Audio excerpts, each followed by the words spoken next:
मन लगो बरसाने में मेरो मन लगो बरसाने में मेरो मन लगो बरसाने में मेरो मन लगो बरसाने में ओ जहाँ बिराजे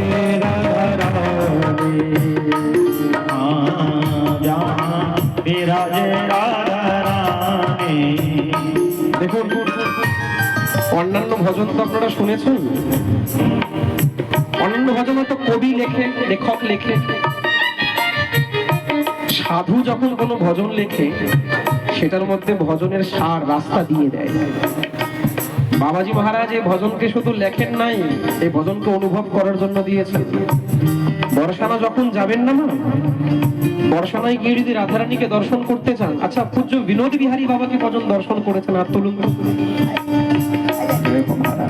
আমি একটা কথা সবাইকে নিবেদন করি, আজ থেকে 40-50 বছর পরেও যদি বৃন্দাবনে যান তাহলে সমস্ত মন্দিরাদি দর্শন হবে, করতে পারবেন, কোনো অসুবিধা নেই। কিন্তু হয়তো মহাত্মা চলে যাবে। বৃন্দাবনে গিয়ে আগে ভগবান পরে দর্শন করবেন। যারা ভগবান দর্শন করেছেন তাদেরকে দর্শন